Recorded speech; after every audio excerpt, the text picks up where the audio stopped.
Good morning friend, we are discussing about the vision है। इसके 5 question जो हम डिस्कस कर रहे हैं उसे सीरीज को हम कंटिन्यू करते हैं। इसमें हम 5 विजन के question at the same point of time inside के क्वेश्चन यहाँ पे डिस्कस करने वाले हैं। पहला क्वेश्चन है आपके सामने है, with reference to the greater one horned rhino consider the following statement। पहली स्टेटमेंट आपके सामने है, it preferred habitat is alluvial flood plains and are containing tall grasses and along the foothill of the Himalaya। Second, it is the physiology is unsuitable for swimming and therefore it remains confined to land। Number third, it is listed as a critically endangered as on the IUCN Red list। तो आपको बताना कौन सा यहाँ पे सही है। Let's see the next question. Next question है आपके सामने ओशन सैचुरेशन होराइजन के बारे में। In the context ocean saturation horizon, पहली स्टेटमेंट है saturation horizon the level below the which the calcium carbonate mineral जो है कहीं ना कहीं उनका डिसोल्यूशन हो जाता है। Second, ocean acidification due to downward movement of the saturation horizon. It mean that the saturation horizon decrease हो जाती है जब ओशन एसिडिफिकेशन इन्हांस हो जाता है, मतलब ये है कि इन्वर्सली प्रोपोर्शनल। तो आपको बताने इनमें से कौन सा स्टेटमेंट सही। आगे बढ़ते हैं। अगला क्वेश्चन है कोरिलेसिस फोर्स के बारे में, क्या ये डायरेक्टली प्रोपोर्शनल है। जब जितने ज़्यादा वेलोसिटी होगी विंड की उतना ही ज़्यादा कोरिलेसिस फोर्स का इम्पैक्ट देखने को मिलेगा। पहली स्टेटमेंट ये पूछ रहा है। सेकंड है जो कोरिलेसिस फोर्स है वो रिस्पॉन्सिबल है deflection of wind and it experience maximum at the equator. तो मतलब ये है कि जो इक्वेटर है वहाँ पे मैक्सिमम होता है कोरिलेसिस फोर्स, तो और ये कहीं ना कहीं डायरेक्शन देने का काम करता है विंड्स कम। तो आपको बताना कौन सा यहाँ पे सही। बहुत क्वेश्चन पे चलते हैं। With reference to cabinet committee on the parliamentary affair which of the following is correct. Parliamentary committee के बारे में क्वेश्चन है। पहली स्टेटमेंट है it consider the proposal to propagate both the house of the parliament. Second, it consider the attitude of the government on non official bill and resolution to present the parliament. Let's see the next question. अगले question पे चलते हैं। अगला question है theatre command system के बारे में जो भी न्यूज़ में हुआ करता था, बताना है कौन सी स्टेटमेंट के बारे में सही है। पहली स्टेटमेंट पूछ रही है an organisation structure of the Indian arm force. Second, deployment of state plays as an awareness tool for government scheme. Number third, एक न्यूली डिवाइस्ड कम्युनिकेशन लिंक है astronaut in outer space. Number fourth है virtual acoustic stimulate sound है जो किसी room में लगा दिया जाता है। एंड फिर the question just a second. Theatre command system के बारे में पूछा गया था। ये ऑर्गेनाइजेशन स्ट्रक्चर है ताकि हम कहीं ना कहीं चेंज करना चाह रहे हैं इंडियन आर्म्ड फोर्सेज के अंदर। Deployment of the state player on the awareness for the government scheme. Number third, एक न्यूली डिवाइस कम्युनिकेशन लिंक है astronaut in outer space. Number fourth है वर्चुअल एकॉस्टिक्स से रिलेट करता है। अगले क्वेश्चन पे चलते हैं। ग्रेटर वन ओनर राइनो के बारे में पूछा गया था आपसे। तो पहली स्टेटमेंट यहाँ पे सही है, सेकंड गलत है। इट प्रेफर हैबिटेट जो एलुवियल फ्लड प्लेन का सुटेबल है, ऑप्टिमल है इनके लिए, तो ये सी बिल्कुल सही है। It physiology is unsuitable for swimming, नहीं ऐसा नहीं है। इट्स फिजियोलॉजी जो उनका कैरेक्टरिस्टिक है बॉडी का बिल्कुल सही है, सुटेबल है स्विम करने के लिए and therefore it remain confined to the land, तो ये गलत है वैसे ना। It is listed as critical endangered on the IUCN red list, तो आपको बताना था कौन सा यहाँ पे सही है। तो ये भी स्टेटमेंट गलत है।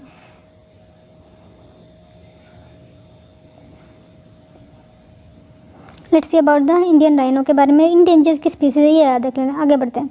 और ये एक्सीलेंट स्विमर भी माने जाते हैं, इस वजह से फर्स्ट स्टेटमेंट यहाँ पे गलत है। ओशन सैचुरेशन होराइजन के बारे में अगला क्वेश्चन था। सैचुरेशन होराइजन एक ऐसा लेवल होता है जहाँ पे कैल्शियम कार्बोनेट मिनरल जो है डिजोल्व होना स्टार्ट हो जाता है, तो याद रख लेना ये पॉइंट। तो ओशन एसिडिफिकेशन अगर होता है तो कहीं ना कहीं जो कैल्शियम कार्बोनेट मिनरल का डिजोल्यूशन लेवल है वो घटने की बजाय बढ़ जाता है, तो इस वजह से डाउनवर्ड मूवमेंट ना होकर अपवर्ड मूवमेंट यहाँ पे देखने को मिलती है। Let's see the next question. Next question आपसे पूछा गया था कोरिलेसिस फोर्स के बारे में। यस, अगर वेलोसिटी ज़्यादा होगी तो कोरिलेसिस फोर्स ज़्यादा होगा at the same point of time. जो इक्वेटर पे कोरिलेसिस फोर्स होता है वो 0 होता है, पोल्स पे सबसे ज़्यादा पाया जाता है, तो ओनली फर्स्ट स्टेटमेंट यहाँ पे सही। आगे बढ़ते हैं।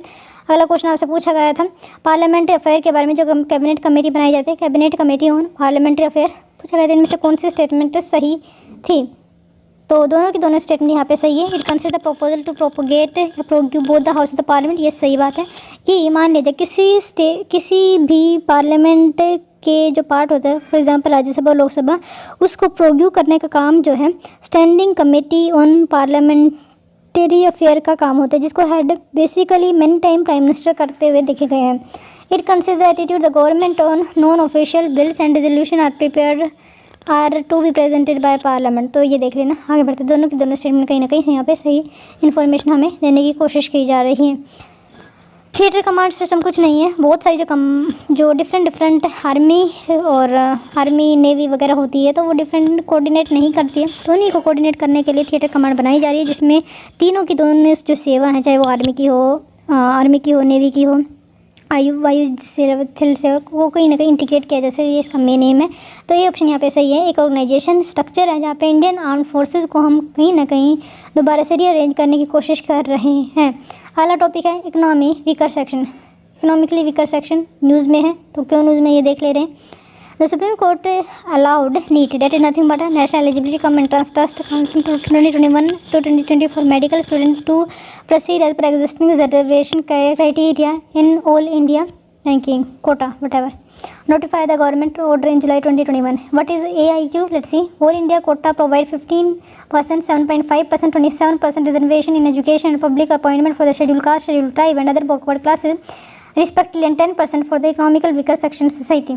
This provision for 10% reservation for EWS are recently made by the 103 Constitutional Amendment Act of 2019. The Act the Act amends Articles 15 and 16 of the Constitution by inserting 15 clause 6 and 16 clause 6. 15 clause 6 makes special provision for the advancement of EWS, including the reservation in education institution. Also, at the same point of time, Article 16 clause 6 made reservation in the public employment and the central or the state level. Let's say that 10% reservation is independent of ceiling on the existing reservation. तो जो ceiling लगाई जाती है, जैसे बोला गया था supreme court के जो Nagaraj versus union of India का केस था, उसमें बोला गया था कि जो रिजर्वेशन 50% से इन्हांसमेंट नहीं होनी चाहिए।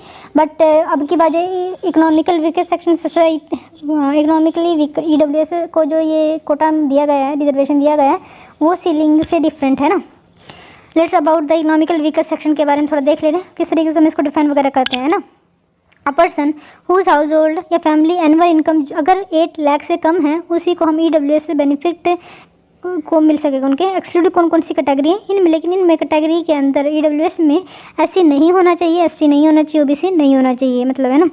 उस फैमिली, अच्छा अब क्राइटेरिया भी देख ले रहे हैं। अगर एग्रीकल्चर लैंड 5 एकड़ से कम है, रेजिडेंशियल फ्लैट अगर 1000 स्क्वायर किलोमीटर से अगर अबव है तो भी उसको एक्सक्लूड कर दिया जाएगा। इसी के साथ रेजिडेंशियल प्लॉट अगर 100 स्क्वायर यार्ड एंड अबव किसी म्यूनसिपैलिटी के एरिया में है तो भी उसको एक्सक्लूड कर दिया जाएगा। रेजिडेंशियल प्लॉट अगर 200 स्क्वायर यार्ड एंड अबव है तो भी किसी भी म्यूनसिपैलिटीज़ में तो भी उसको एक्सक्लूड कर दिया जाएगा। तो मतलब कहीं ना कहीं ऐसी जगह पे ऐसी लोकेशन पे घर होना कहीं ना कहीं एक अमीरता का प्रतीक माना जाता है।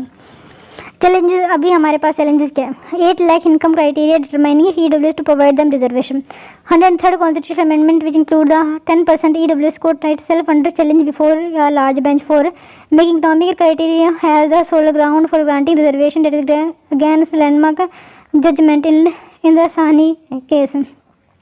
Next is the violating the basic feature of the Indian Constitution and the fundamental right to equality as per Article 14 of the Indian Constitution. Okay. पहला क्वेश्चन देखते हैं इनसाइट का। 1 फरवरी का ये पहला क्वेश्चन आपसे पूछा गया था।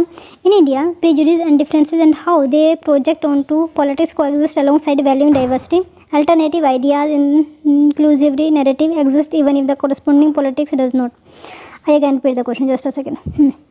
इन इंडिया अगर हम देखें prejudice is nothing but attitude, आपने सुना होगा, कैब मॉडल के बारे में आपने जाना होगा, तो उसी का कहीं ना कहीं अपोजिट माना जाता है प्रेजुडिस। अगर हम किसी भी एक ग्रुप के बारे में नेगेटिव परिधारणा मान के चलते, फॉर एग्जांपल हम अगर मान लिया जाता है फॉर एग्जांपल वुमेन जो है ये काम नहीं कर सकती या वो काम नहीं कर सकती, that is nothing but prejudice कि हमने बिना जाने बिना ऑब्जर्व किए किसी के बारे में कमेंट करना is nothing but example of the prejudice. Let's see question में पूछ रहा in India prejudice and differences and how they project on to politics. कुछ नहीं है, प्रेजुडिस हमें देखने को मिलते हैं हमारी आसपास की सोसाइटी में, लेकिन आपको बताना है कि पॉलिटिक्स के अंदर किस तरीके से प्रेजुडिस हमें देखने को मिलता है, और ये कहीं ना कहीं एक रियलिटी भी है अलॉन्ग साइड वैल्यूइंग डाइवर्सिटी। लेकिन आपको ये इसको ध्यान भी रखना है, जब हम पॉलिटिक्स की बात करते हैं प्रेजुडिस देखने को मिलता है, लेकिन कहीं ना कहीं हम डाइवर्सिटी को भी यहाँ पे रिस्पेक्ट कर रहे होते हैं जब हम एक ग्रुप के पक्षधर बनते हैं। Although at the ethical and the moral point of view से ये आपको ठीक ना लगे, लेकिन yes it is the practicality, है ना। आपको अगला स्टेटमेंट में बोला गया alternative ideas inclusionary narrative exist even if the corresponding polity does not. Comment कीजिए। Okay just a second.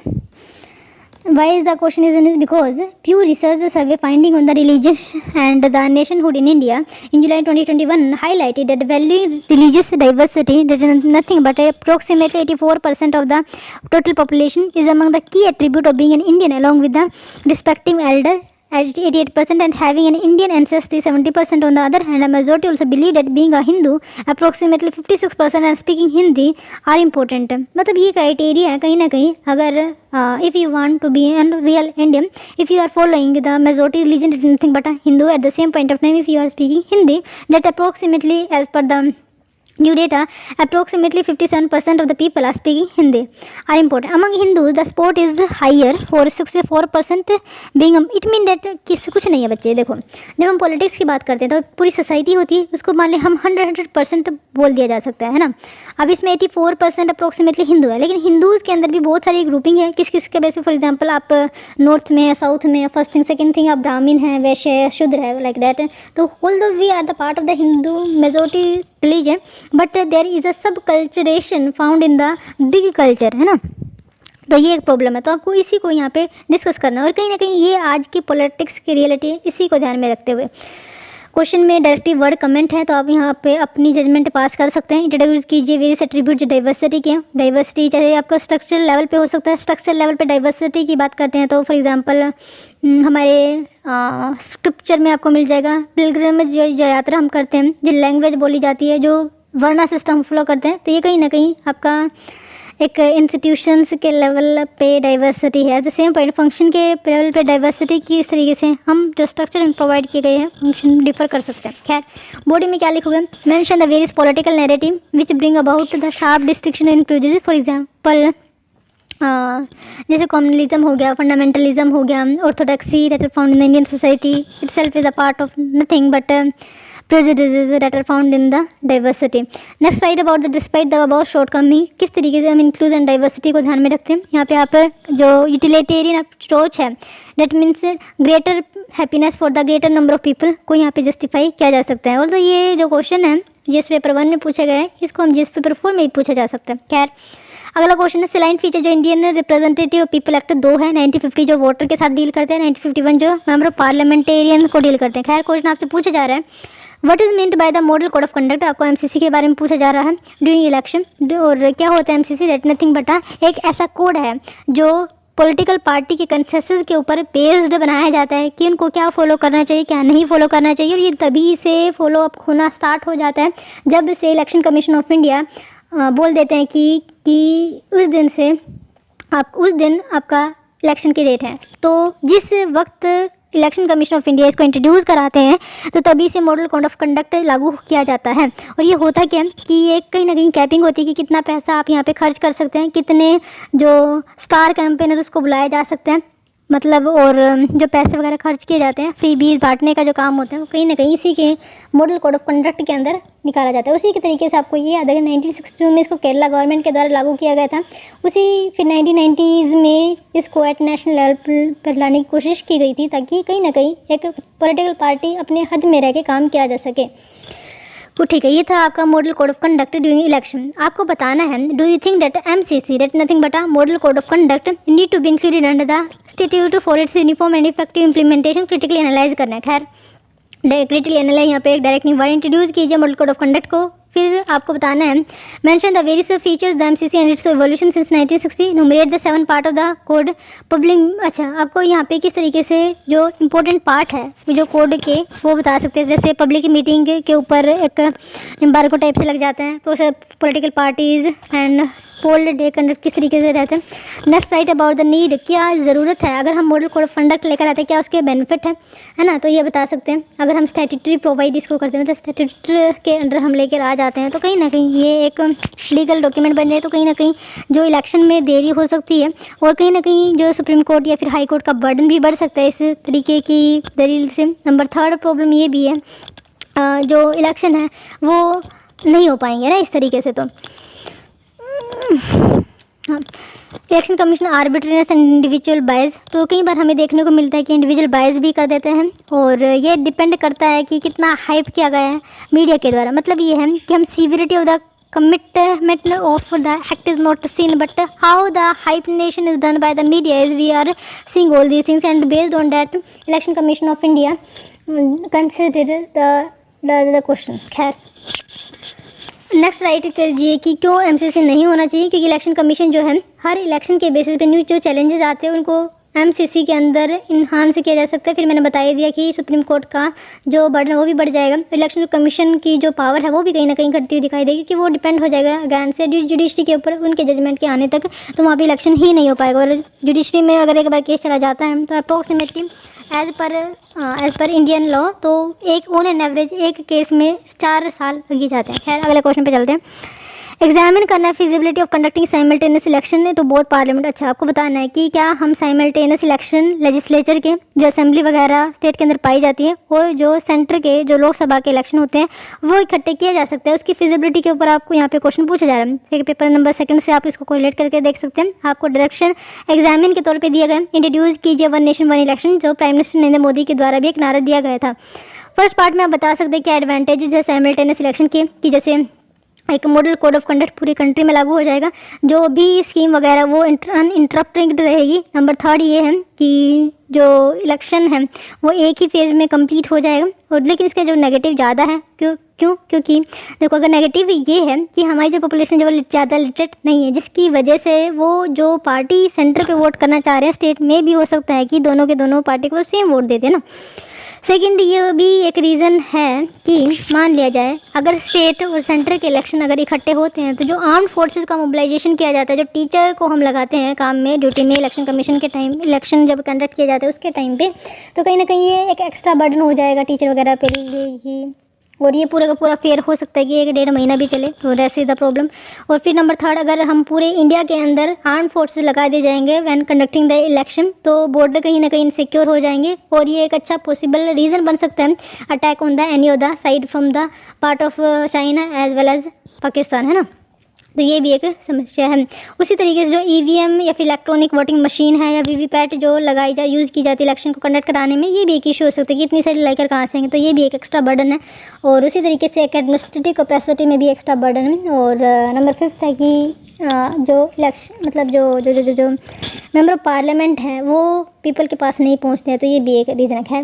Next right about the limitation, क्या साइमल्टेनियस इलेक्शन कमीशन को कंडक्ट कराने में हो सकती है। फिर आपको कंक्लूड करना है, बैलेंस ओपिनियन दीजिए कि 1968 तक जो इलेक्शन है वो लेजिस्लेटिव में भी सेम टाइम पे होते थे और सेंटर में भी सेम टाइम पे हुआ करते थे, लेकिन बाद में गवर्नमेंट चेंज होती है। कई सारी स्टेट के अंदर कॉन्स्टिट्यूशनल मशीनरी का ब्रेकडाउन का रीज़न लगा के प्रेसिडेंट रूल लगा दिया जाता है, तो उनकी जो लेजिस्लेटिव असेंबली भंग कर दी जाती है और वो डिपार्चर देखने को मिलता है, डेविएशन देखने को मिलता है कहाँ से, जो एक रियल ट्रेजेक्ट्री होनी चाहिए थी साइमल्टेनियस इलेक्शन। खैर अगले क्वेश्चन पे चलते हैं। अगला टॉपिक है किस तरीके से, मतलब कौन से टॉपिक से क्वेश्चन टॉपिक है, डायरेक्ट एंड इनडायरेक्ट सब्सिडीज़ जो दी जाती है, मिनिमम सपोर्ट प्राइजेज दो दिए जाते हैं, पीडीएस सिस्टम के बारे में, objective functional limitation, revamping issue of the buffer stock and fuel security, technological mission and economic and animal rearing. That is the topic. तो क्वेश्चन क्या है ये देख ले रहे हैं।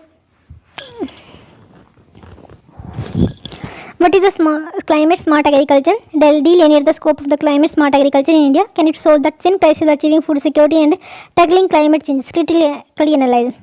आपको बताना है women from 18 village from the नेगर painted post field with the seed of the कईफ and promoted revival of the traditional practice of growing indigenous crop that are adapted to climate disturbances. की डिमांड क्वेश्चन की directive क्या है, body देख लीजिए। First write about the major feature जो climate smart agriculture के। Next आपको बताना है कि क्लाइमेट स्मार्ट एग्रीकल्चर किस तरीके से पैन इंडिया बेसिस पे लगाया जा सकता है। जैसे ऑर्गेनिक फार्मिंग को कंप्लीट करने के लिए सिक्किम के अंदर क्लाइमेट स्मार्ट एग्रीकल्चर, उड़ीसा के अंदर जीरो बजट नेचुरल फार्मिंग जो सेंट्रल पार्ट है इंडिया का, वहाँ पे वेरियस गवर्नमेंट के इनिशिएटिव जो लिए जा चुके हैं क्लाइमेट स्मार्ट एग्रीकल्चर को इंप्लीमेंट करने के लिए। फिर आपको बताना है क्या पोटेंशियल है इंडिया के अंदर अगर हम क्लाइमेट स्मार्ट एग्रीकल्चर को लेके आते हैं, किस तरीके से फूड सिक्योरिटी को सोल्व करने में, क्लाइमेट चेंज से मिटिगेट करने में हमारी हेल्प कर सकता है। फिर कंक्लूड कीजिए वे फॉरवर्ड के साथ। नेक्स्ट क्वेश्चन टॉपिक है जो पेपर नंबर 3 से साइंस एंड टेक्नोलॉजी के साथ आप इसको रिलेट करके देख सकते हो। एंड 5वां क्वेश्चन है India appear to be making a major push to increase it presence in the semiconductor. ज्ञान से सेमीकंडक्टर के बारे में मैन्युफैक्चरिंग सेक्टर से पूछा जा रहा क्वेश्चन है। ये ऑलरेडी मैं क्वेश्चन को डिस्कस किया जा चुका, तो मैं छोड़ रही हूँ। 6th क्वेश्चन पे चलते हैं। 6th क्वेश्चन पे अगर हम देखें, by adopting e commerce MSME standard to again significant advantage such as increase revenue, improve market reach, customer acquisition examine. मान लीजिए अगर हम ई कॉमर्स के तौर पर अगर हम आगे बढ़ते हैं तो एमएसएमई को कहीं ना कहीं पुश देखने को मिल रहा है। तो आपको बताना है कि क्या इसका रीज़न है। स्ट्रक्चर कीजिए आंसर को किस तरीके से रहने वाला है। आप तो